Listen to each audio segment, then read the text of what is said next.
Object Class Lucid. Special Containment Procedures. The retail part containing SCP-3008 has been purchased by the Foundation and converted into Site Blank. All public roads leading to or passing by Site Blank have been redirected. The entrance to SCP-3008 is to be monitored at all times, and no one is to enter SCP-3008 outside of testing as permitted by the senior researcher. Humans exiting SCP-3008 are to be detained, then debriefed prior to administration of anesthetics, dependent upon the duration of their stay in SCP-3008.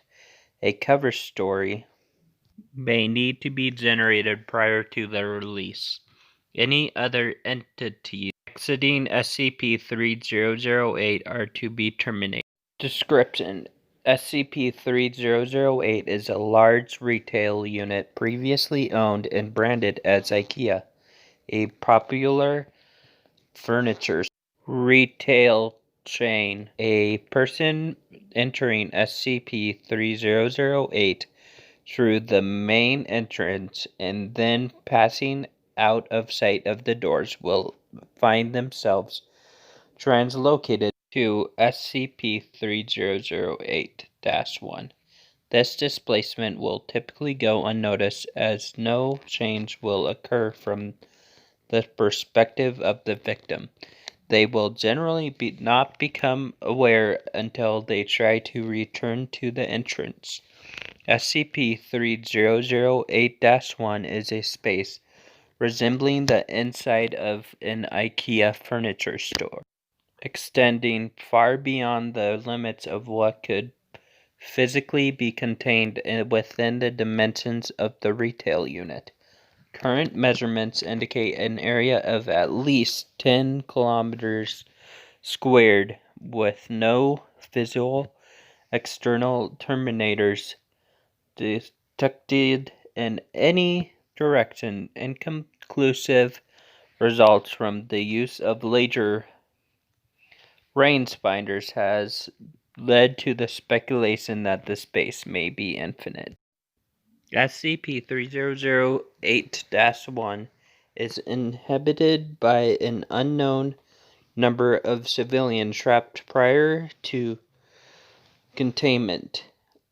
Gathered data suggests they have formed a rudimentary civilization within SCP-008-1, including the construction of settlements and fortifications for the purpose of defending against SCP-3008-2. SCP-3008-2 are humanoid entities that exist within SCP-3008-1 while superficially resembling humans.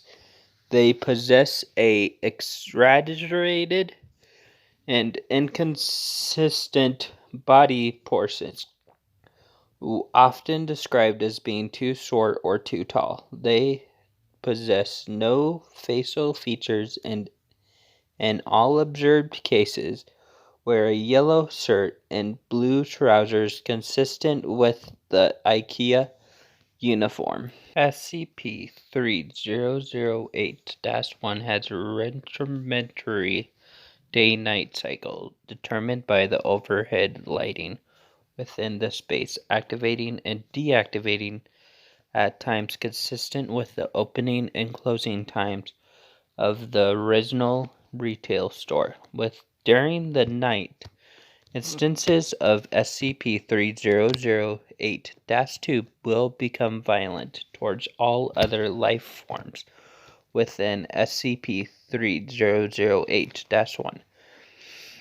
During these bouts of violence, they have been heard to vocalize phrases in English that are typical variations of "the store is now closed.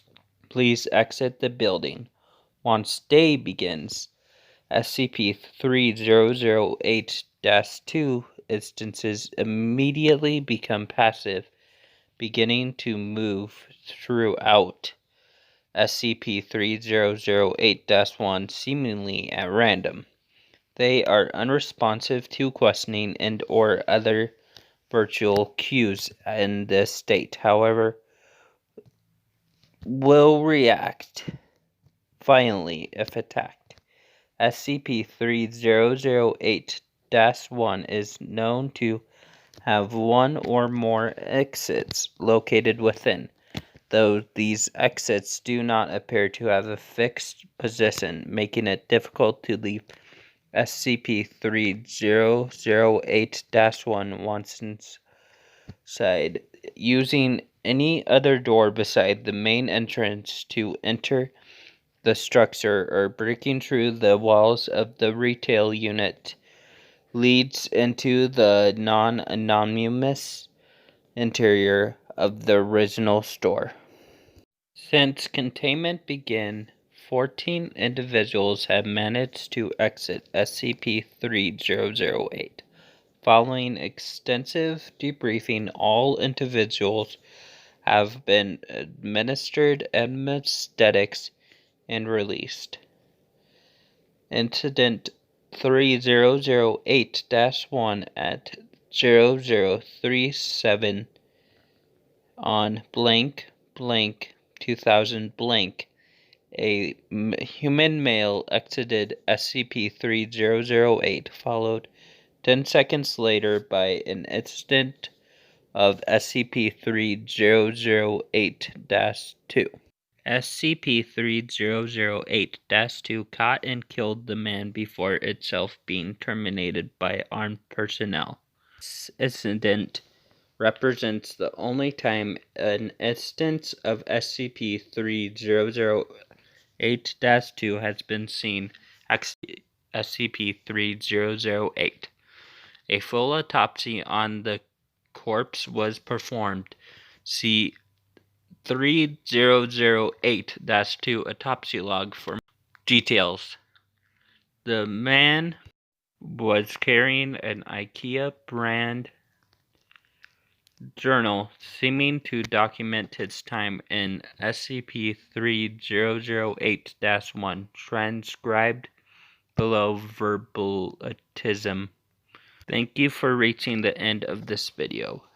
By the way, I will be recording the journal thing soon in another video.